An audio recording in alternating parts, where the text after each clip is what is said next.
I want you to imagine building your entire life on a foundation you believe is rock solid, the story of a hero, a good man, a noble sacrifice. That was my truth. The story of my dad, Simon Vance. He died in a boat accident off the coast of Seattle when I was 2. It was quick, tragic, and utterly final. For 18 years, that beautiful, heartbreaking lie was the one thing that defined me. But it also became the cruelest weapon my mother ever used. It started the moment I walked into the house, my clothes smelling faintly of motor oil and salt water. I just told my mom I was turning down the acceptance letter from the University of Washington. Why? Because the only thing I felt connected to was working with my hands, fixing things at the local marina. But when I told her, my mother, Vivian Wells, didn't scream. She didn't cry. She just looked at me with this surgical coldness that was worse than any shout. "Your father," she said, her voice dropping like a stone in a well, "died so you could have a better life than fixing other people's problems. Miles, you're wasting his sacrifice." That was the lie. The one thing she always used to anchor me down, your father's sacrifice. It hung in the air, heavy and sharp. If you've ever had a parent weaponize the past to control your future, I want you to smash the like button right now and tell me in the comments what your story is.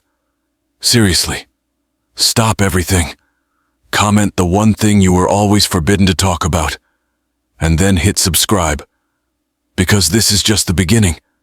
If you subscribe to my channel, I promise you one thing: you will learn how I clawed my way out of this psychological prison, found a truth that almost killed me, and finally decided who I was going to be.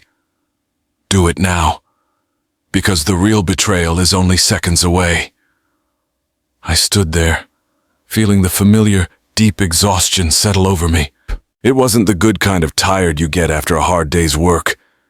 It was the psychological fatigue of constantly fighting a ghost. My father, Simon Vance, wasn't just dead. He was a relic, preserved in perfect, heroic amber. Our house in Seattle, just a few miles from the coastline, was a museum dedicated to his memory. There were no pictures of the boat accident itself, of course, just endless framed certificates and awards from his brief, shining career as some kind of finance executive. Every piece of furniture, every decorative choice felt like it was intended to convey the quiet, dignified grief of a widow who was too strong to break. And every time I stepped inside, the house seemed to whisper the same message to me. You owe this man. You're not enough to replace his absence. My mother, Vivian, was the high priestess of this cult of grief. She worked in administration at a private medical clinic, a job that was financially stable but emotionally draining. She carried herself with an air of delicate martyrdom, always slightly too pale, always dressed in clothes that were slightly too tailored for our life. I didn't hate her. How could I hate a woman who raised me alone? But I couldn't breathe around her. Her love felt less like comfort and more like a carefully tied rope, cinched tight around my future. I retreated to my room, a small space that was the only corner of the house Vivian hadn't completely managed to sanitize with her memory of Simon Vance. I didn't have photos of my dad. The few we had were packed away in a box she deemed too painful to display. But I had the boat. The boat wasn't in my room, but it was in my head. That damn, beat-up cabin cruiser where my father supposedly met his end was still sitting out in dry dock at the marina. It was the only tangible link I had, a rotting, paint-peeling monument to the lie I didn't know I was living. I'd tried talking to her before, tried to break the cycle of emotional blackmail. A few months ago, I suggested, gently, that maybe it was time to sell the house, to move on. She'd shut me down instantly, her eyes flashing with a mix of genuine pain and calculated fury. "This is your father's legacy, Miles. Everything we have is because of him. You are never to speak of selling it." It wasn't a request. It was an execution order. The silence after our confrontation about the university acceptance lasted for hours. It was heavy, accusatory.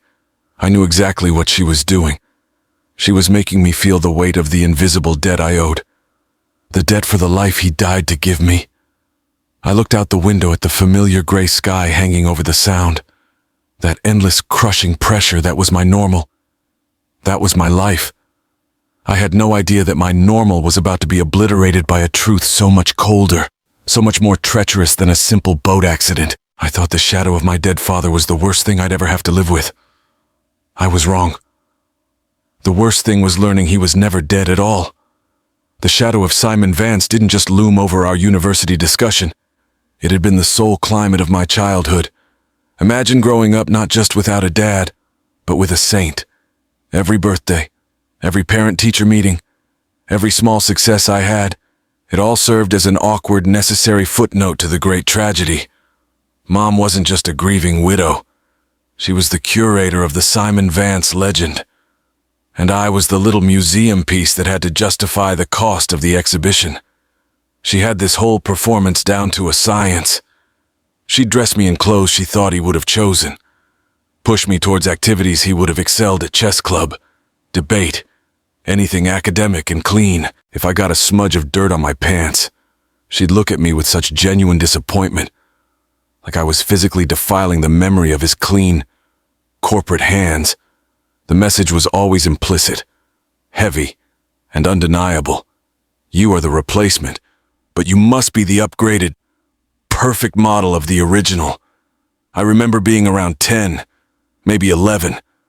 While the other kids were out figuring out how to be normal, I was inside figuring out how to be financially stable, or at least how to look financially stable for Mom. She never sat me down and said, "Miles, we're broke." No. She communicated it through panic. I'd see her jump every time the house phone rang. I'd hear her muffled. Strained conversations late at night, always ending with her whispering, "I'm doing the best I can with what he left me." It wasn't just fear I smelled on her. It was the metallic, bitter scent of deep-seated anxiety whenever she handled bank statements. I understood early on that my job was to neutralize that fear. The irony, the central, sick joke of my life, was that the only solid, tangible link I had to Simon Vance was the thing she hated most, the boat.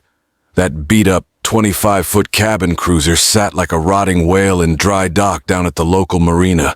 It was a complete disaster, fiberglass peeling, engine rusted solid, perpetually smelling of saltwater decay and old diesel. Every logical person, including the marina manager, Frank, told her to sell it for scrap. But Vivian would just stiffen her spine, those fragile-looking shoulders squaring up, and say, "It's the last thing he touched. It stays." It wasn't a memorial. It was a psychological weapon she aimed at herself and me.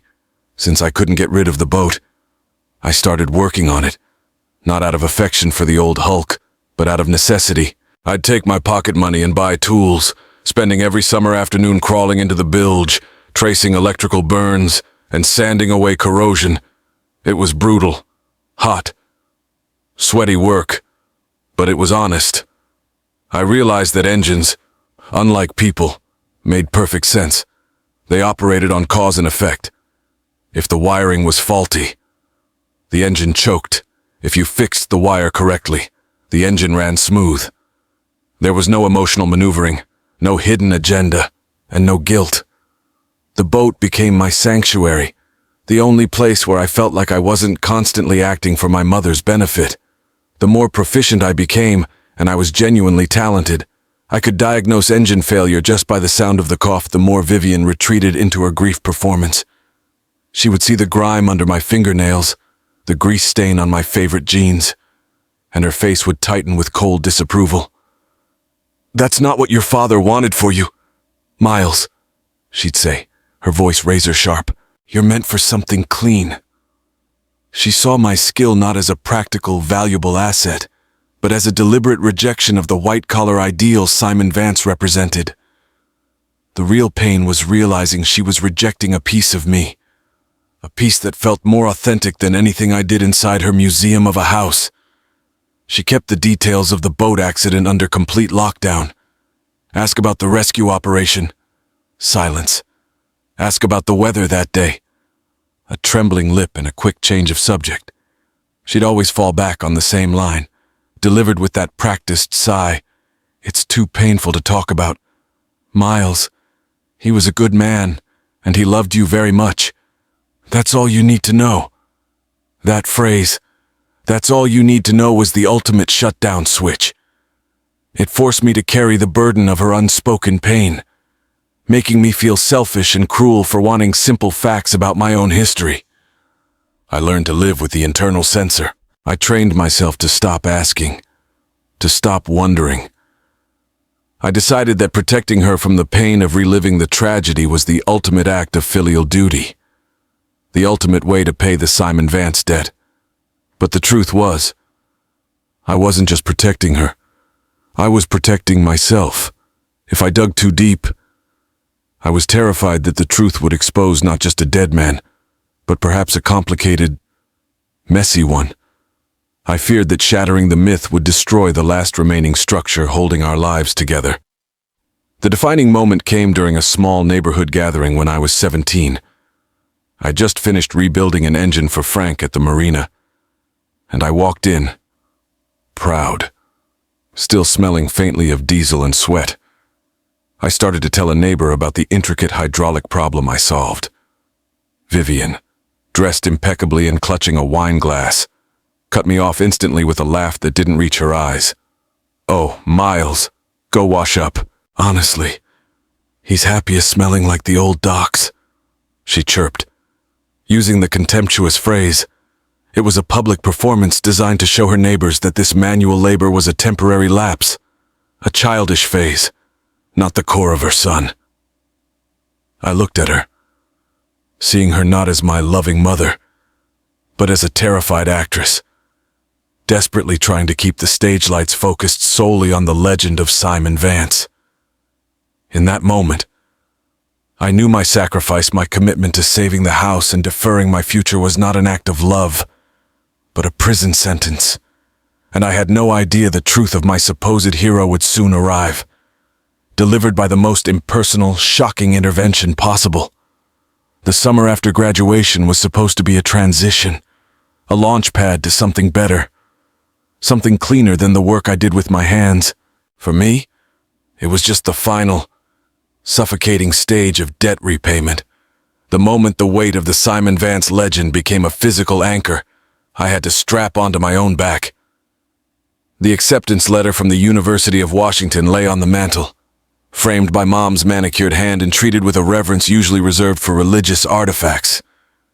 It was the ultimate, tangible proof that my father's supposed premature death had purchased my success. It was the one thing she couldn't tolerate me jeopardizing, the crown jewel in her museum of grief. She didn't see it as my future. She saw it as his vindication. But the reality of our life was a cheap, rotting facade. Behind the expensive veneer of the Vance legacy, the mortgage was an active, bleeding wound. Vivian's insistence on keeping up appearances, the expensive car payments, the charity circuit donations, the perfectly tailored clothes meant we were always one unexpected bill away from disaster. The money I was pumping into the household from Frank's marina job was merely a series of small, frantic patches on a sinking hull. The illusion of stability was the most expensive thing we owned. I had been trying to ignore the low hum of financial panic for months, but the truth finally slammed into me one damp Tuesday morning. Vivian was out at the clinic. I was searching for a spare fuse in the antique desk Simon Vance had used, a hulking piece of mahogany Mom refused to replace when a small key fell out from under the bottom velvet lining. It was the key to the locked middle drawer, a drawer I hadn't even known was locked. What I found inside wasn't jewelry or sentimental letters. It was a folder stuffed with delinquency notices, overdue tax bills, final warnings from the mortgage company, and the chilling phrase, "Notice of foreclosure." Seeing the stark, official language validated every twitch, every hushed phone call, every paranoid thought I'd ever had about our situation. It wasn't just stress. It was immediate, catastrophic danger. My mother wasn't just grieving. She was actively, blindly driving us into the ground while clinging to the ghost of her dead husband. The sheer volume of debt was staggering. It felt like the financial obligations had been multiplying in the dark, silent corners of the house, feeding off her fear and my labor. The financial statements felt rough in my hands, validating the years of subtle cruelty, the countless emotional manipulations. The debt was the physical manifestation of the lies she insisted we live. This discovery changed everything. My decision to defer college was no longer an emotional choice driven by guilt. It was a cold, necessary calculation. My scholarship covered tuition, but the sheer cost of living, books, and the time away from the marina meant certain financial collapse. If I left, Vivian would crumple, and the house, the physical monument to the lie, would be seized. I had to strap on the anchor for good. I had to become the debt collector, the repairman, the grown man of the house, all while being told I was just a boy with grease on his hands. I waited until that night to tell her. I wanted the confrontation to be clean, logical, and final. She was sitting in the living room, polishing a framed picture of Simon Vance, a portrait taken years before I was born. A man I literally did not know. The air was thick with the scent of lemon pledge and unspoken expectation. "Mom," I started, keeping my voice level. "I took the job at Frank's full-time. I'm deferring UW for a year." She froze, her polishing cloth suspended mid-air over the glass. Her stillness was always more terrifying than her movement. Then, she slowly placed the framed photo down, her gaze never leaving my face. "You found the papers, didn't you?" Her voice was flat, devoid of the usual melodrama. "I did," I admitted, standing my ground. "And we are past due on the second mortgage. We are not keeping his dream afloat. Mom, we are sinking. I have to work. I have to stabilize this."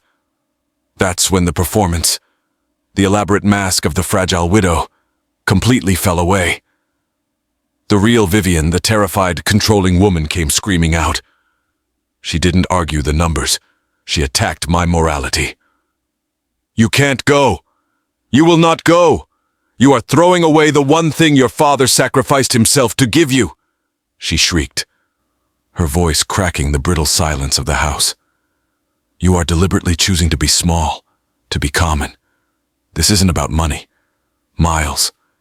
This is about respect. This is about honoring his memory."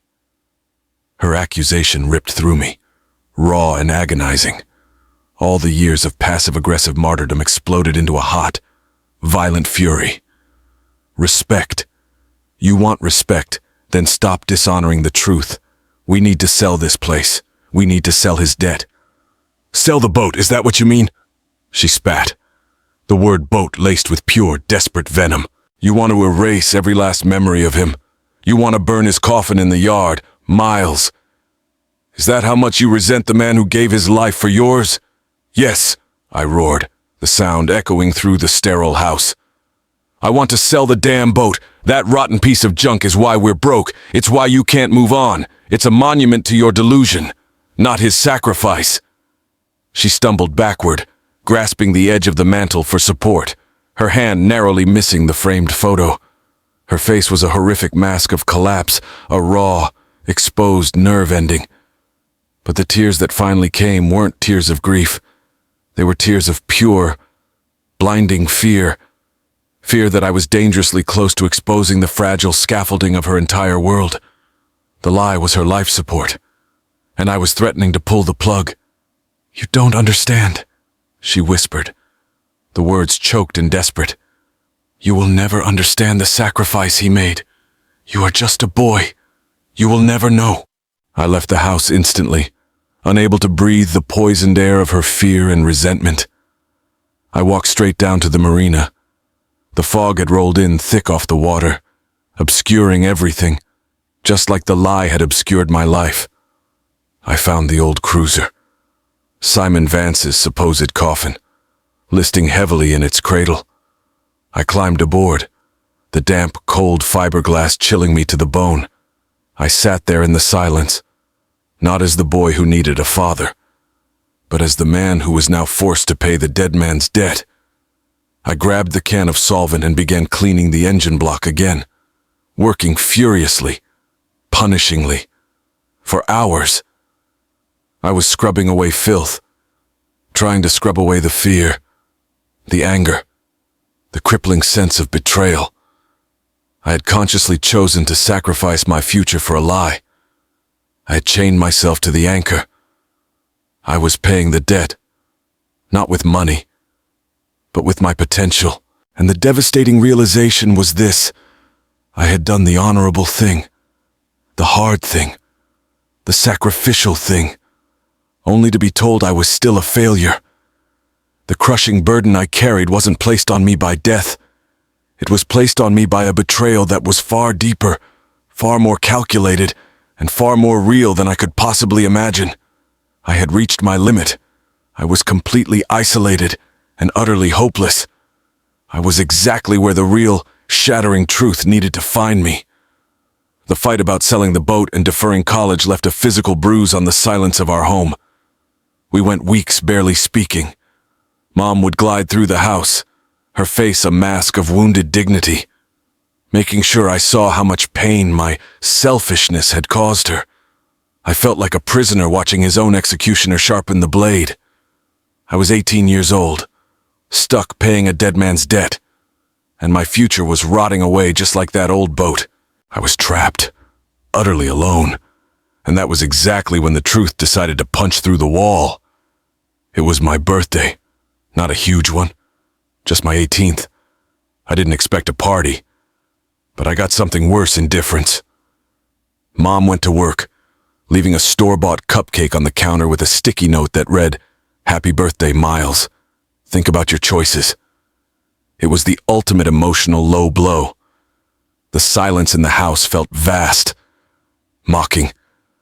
Later that evening, my buddy, Sam, swung by. He knew I was having a rough time, so he brought pizza, beer, and a bizarre white box with a colorful label.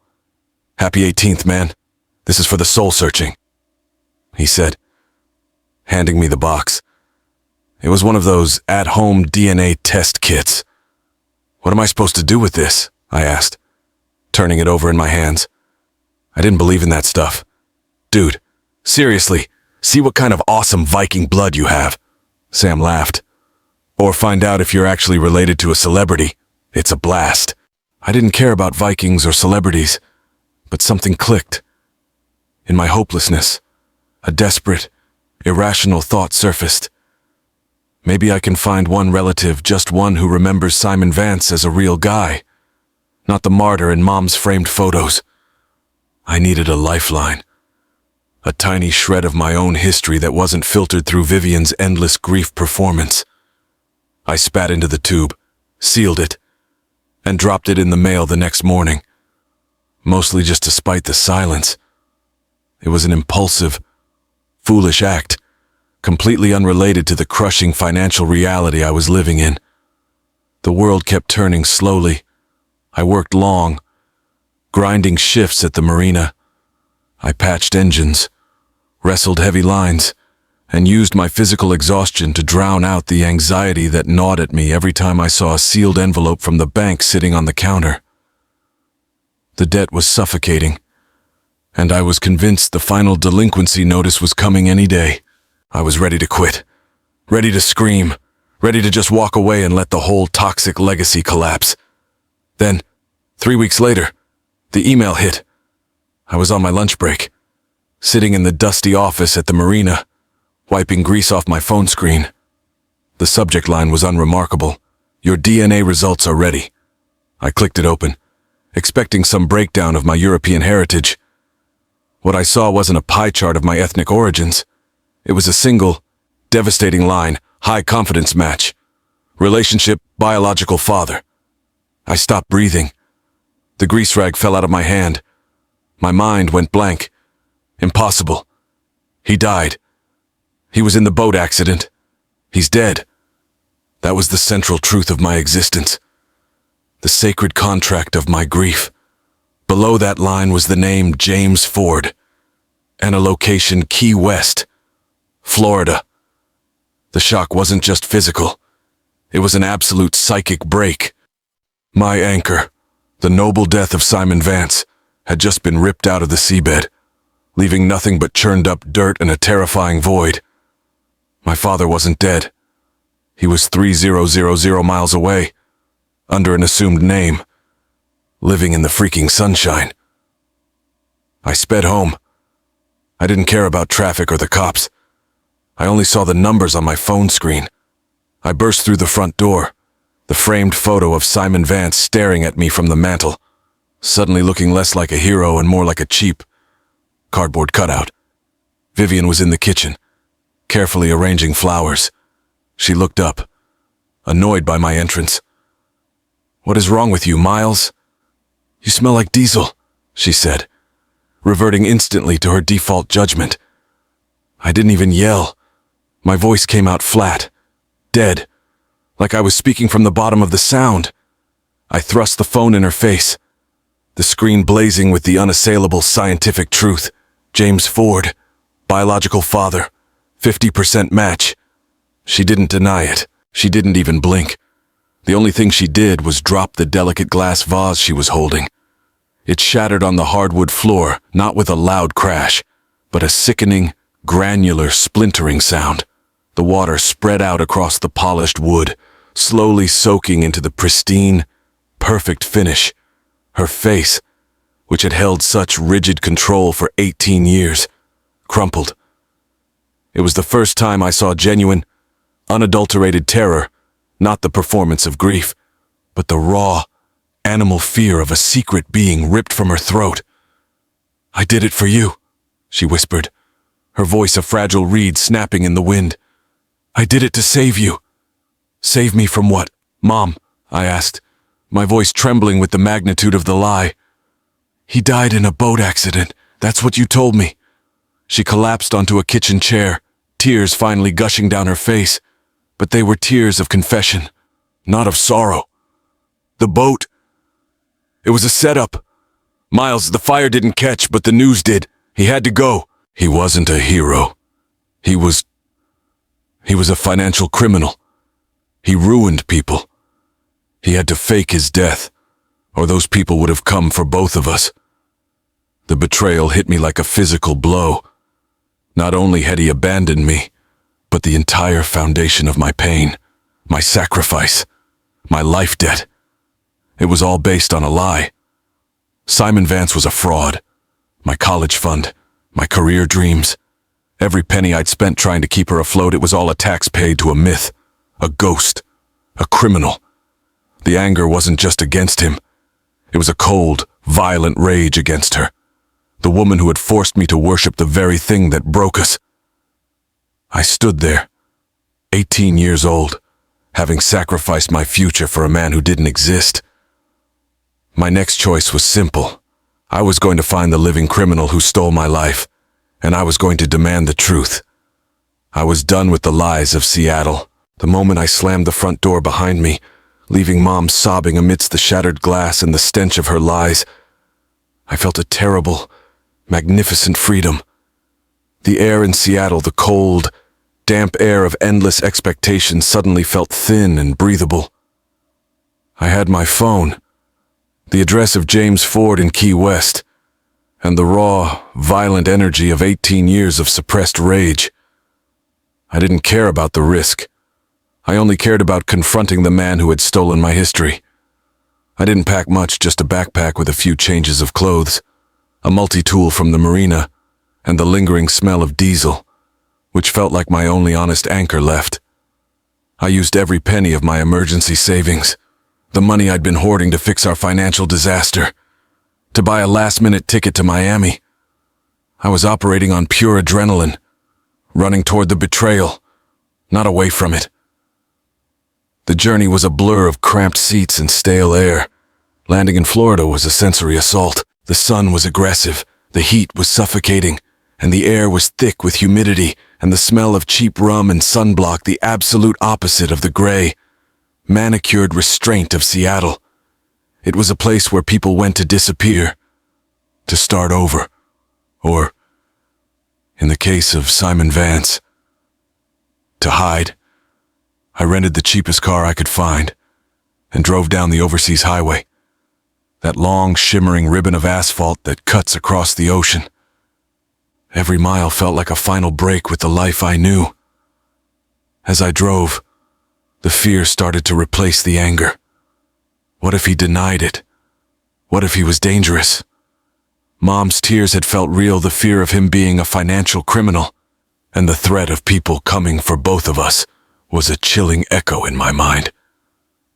The betrayal was one thing, but the possibility of physical danger was something entirely new. I finally found the address. It wasn't some fancy hideout. It was a weather-beaten marina, far shabbier than Frank's back home, tucked away on the quiet side of the island. The air buzzed with cicadas, and the dock was cluttered with gear and boats that looked like they were barely holding the water out. The name above a small, dusty workshop read simply, Ford's Repairs. I saw him immediately. He was bent over a battered outboard engine, his back to me. He was wearing faded khaki shorts and a sun-bleached blue shirt. His hair was streaked with gray and bleached platinum by the sun, but the set of his shoulders, broad but slightly stooped by the weight of time, was instantly familiar from the one or two fuzzy old photos I'd seen. This wasn't the executive in a tailored suit. This was James Ford, the fugitive mechanic. My blood roared in my ears. The years of confusion, the sacrifice, the coldness of my mother, it all coalesced into a hot, blinding focus. I approached him, walking carefully onto the rickety wooden dock. "James Ford," I asked, my voice hoarse, barely recognizable. He didn't turn around immediately. He was concentrating on tightening a bolt, but at the sound of my voice, he froze. His hand stopped moving, slowly, agonizingly. He straightened up and turned to face me. The sun was directly behind me, but I didn't need the light. I needed his eyes. They were the same startling shade of deep gray as mine, but they were aged, etched with lines I knew came from constant looking over his shoulder. The face was older, rougher, but the jawline, the square, stubborn set of it was mine. He dropped the wrench he was holding. It hit the wooden deck with a loud, ringing clank, breaking the suffocating silence of the moment. He stared at me, his mouth opening wordlessly. "Miles," he whispered. It wasn't a question. It was a horrified, defeated realization. "You're here. How did you—" "The DNA test." I cut him off, my voice steady now, fueled by the sheer magnitude of his betrayal. "The test you couldn't fake. Simon Vance." His face paled dramatically beneath the deep tan. He pressed one hand against the workbench for support. He looked less like a corporate titan and more like a terrified, cornered animal. "I told her not to keep anything. I told her to move. I told her to bury it all." "You told her to lie," I exploded, taking a step closer. "You told her to make me worship the memory of a criminal." Before he could answer, a black sedan, the kind of nondescript, expensive car that screams professional, slowly rolled past the marina entrance. It was out of place. It slowed slightly near the entrance to the dock, its tinted windows offering no view of the driver, before gliding away. Simon? No. James Ford didn't need to see the driver. He flinched, his gray eyes darting to the retreating car with a look of pure, unadulterated terror. The anger in his expression was instantly replaced by an urgent, frantic command. "Get down! Get back! Miles, you shouldn't be here. You led them right to me." He grabbed my arm, his grip surprisingly strong, and hauled me roughly into the shadow of the small workshop. "They're still looking. Miles. They never stopped looking for the money. Your mother should have told you nothing. You've ruined everything." The air rushed out of me. The external intervention the action required for the climax was immediate and terrifying. This wasn't just a painful family confrontation. It was a scene from a bad thriller. I was no longer an emotional victim. I was a liability. The man who had abandoned me as a criminal was now pulling me into the shadows as a frantic fugitive. He was paying the price for his fraud every single day. And now, because of my desperate need for the truth, I was dragged into the crosshairs with him. He was breathing hard, his chest heaving, his face slick with sweat and fear. "Look, I can't explain it here. You have to move. Now! Do you know how to drive a boat?" My mechanic instincts, the ones my mother despised, kicked in. I glanced at the nearest boat, a fast-looking catamaran. "I can fix anything." "Good," he hissed, shoving a key into my hand. "Then you're going to fix our escape. Right now. You are in danger because of me, and because of your mother's stupid, sentimental mistake." The next 48 hours were a blur of terror, diesel fumes, and raw, unfiltered truth. That black sedan, the one that spooked James Ford, was real. It wasn't paranoia. We took that catamaran out of the marina so fast the hull groaned. My father, the supposedly dead hero Simon Vance, wasn't worried about my feelings. He was worried about the consequences of his financial fraud finally catching up to him. I realized immediately I was no longer on a journey for closure. I was now accessory to a fugitive's escape. We spent those 2 days hiding in coves, hopping from one remote island dock to the next. Simon, or James, or whatever he was, finally talked. He didn't offer a tearful apology. He gave me a tactical explanation. The fraud had been huge, not just a few bad investments. He had been facing jail time and the threat of retribution from powerful people he'd ruined. Faking the boat accident had been the only way out. He detailed the setup, the staged explosion, the body double, the cooperation of a few panicked associates. It was less a confession and more a grim business report. "I left you to the insurance money," he said, staring out at the shimmer of the water. "Not at me. I thought it would give you a clean start. I chose to be a dead hero so you wouldn't have to live with a criminal father. It was the only way to protect you, Miles." His words hit me like a splash of cold salt water. He had chosen protection over honesty. He had chosen to pay my mother off with a lie. I looked at the man, sun-aged, paranoid, living hand-to-mouth fixing engines, constantly looking over his shoulder. The debt he paid wasn't just to the law. It was the daily, agonizing price of constant exile. I saw his pain, but it didn't equal my 19 years of psychological torment. "You didn't protect me," I finally told him. My voice was calm, which surprised me. "You gave Mom a weapon. You gave her the Simon Vance myth, and she used it to suffocate me, to make me pay for a life I didn't want. You didn't just abandon me, you made my whole life a tribute to a crime."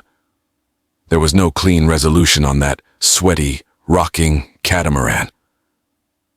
When we finally hit a safe port 2 days later, I handed him back the key to the boat and looked him straight in those familiar gray eyes. "I know the truth now. I know what you did. And I know you're not the hero. But I also know you're not going back to Seattle. And neither am I." I left him there, a ghost fading back into the hot Florida sun, burdened by his freedom and terrified by my truth. I knew I couldn't undo his crime, but I could stop paying for it. The flight back to Seattle was filled with dread. The confrontation with my father was about survival. The confrontation with my mother, Vivian Wells, was about boundaries. I didn't call. I walked straight into the sterile, quiet house and found her in the living room, exactly where I expected her to be, sitting on the sofa, clutching the framed photo of Simon Vance. She looked terrible, haggard, exhausted, her veneer completely gone. She hadn't left the house. "He's alive," I stated, not asking. "I met James Ford in Key West. He told me everything. The fraud, the fake death, the fear." She looked up, not with surprise, but relief that the performance was finally over. "He was right to tell you nothing. He should have stayed silent." "No, Mom. He was wrong to lie, and you were wrong to keep it," I countered. sitting opposite her, refusing to raise my voice. I felt older than her in that moment, the child forced into maturity by the magnitude of her deceit. I sacrificed my education. I broke my back fixing other people's problems because you told me I owed the world to a dead hero. You used his crime to control my entire future. The victim performance resurfaced. I did it out of love, miles out of fear. If I told you the truth, you would have looked for him. They would have found us. You did it out of fear of losing control. I said simply, you wanted to keep the legacy, the martyr status. You wanted me to be your comfort object. I laid the financial delinquency papers I'd found in the desk drawer on the coffee table between us. The official type font and red warning stood out against the polished mahogany. This is not love, Mom.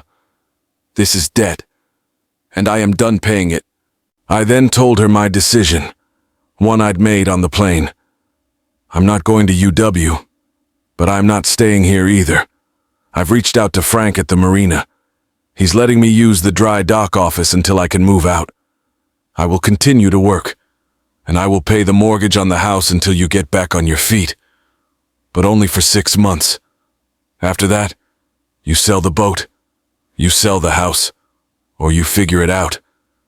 The Simon Vance legacy ends now. The debt is settled, not by my father, but by me. She began to sob again, but this time, the sobs were weak, defeated. She was looking at the papers, not at me. She knew I had her cornered. It wasn't forgiveness. It was a brutal, necessary separation.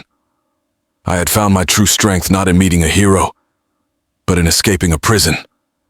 I walked into my room, grabbed my tools, my few clean clothes, and walked out of that house, leaving her alone with the framed picture of the dead man she loved more than the living son she had. I moved into the cramped, cold, dry dock office at the marina. It smelled of diesel, salt, and honesty. It was temporary, lonely, and absolutely wonderfully mine. My new life had begun, forged in the heat of a terrible truth, and supported not by a legend, but by the solid wood floor beneath my own 2 feet.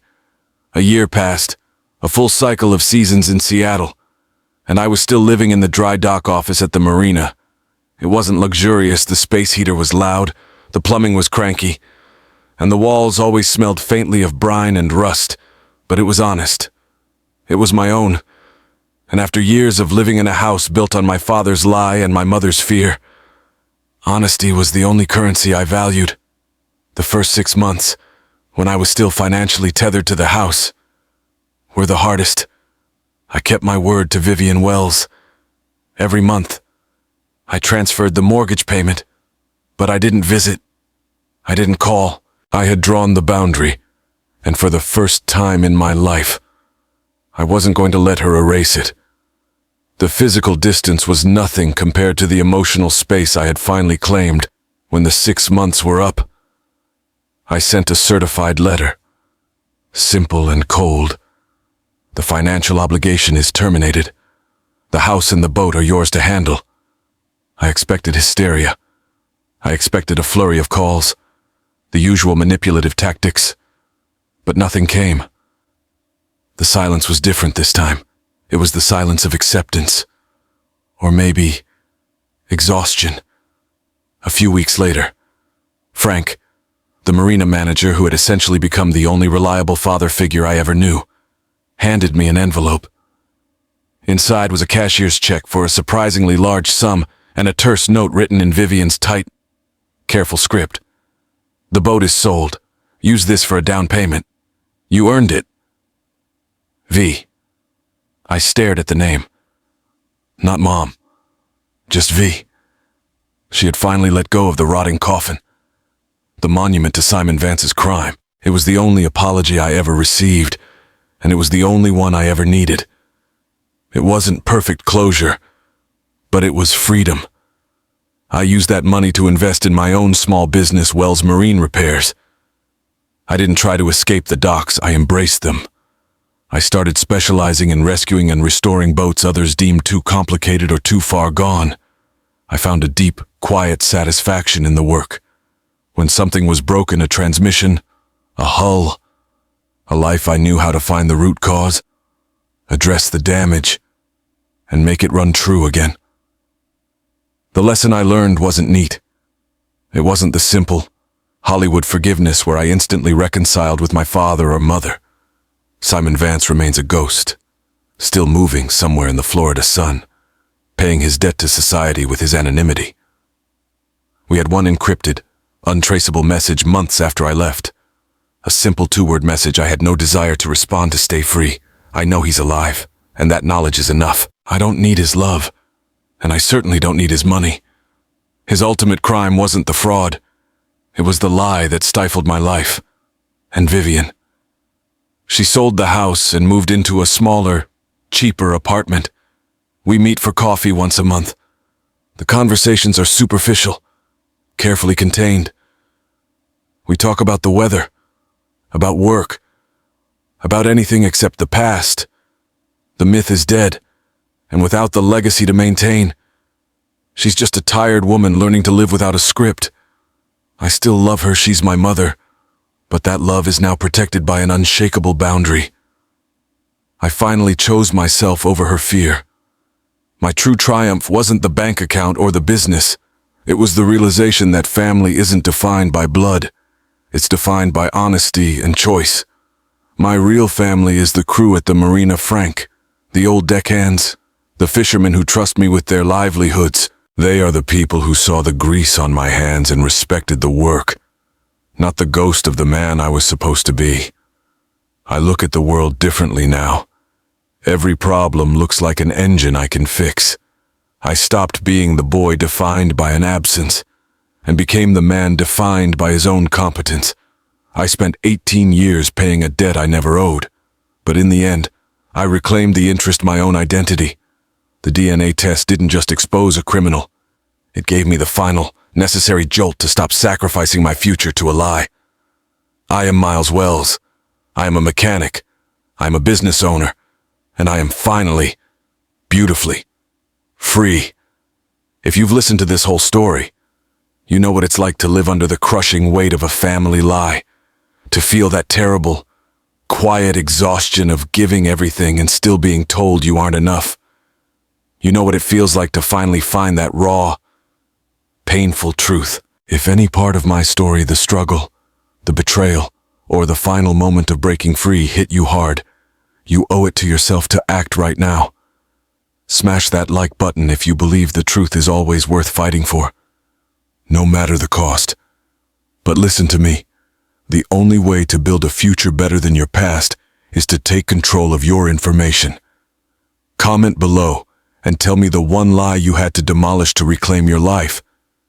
This isn't just a comment section. It's a community of people fighting for their own redemption.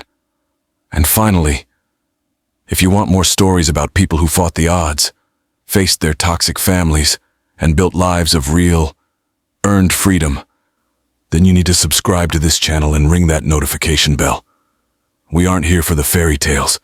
We're here for the raw, hard truths that actually help you navigate this messy world. Do it now.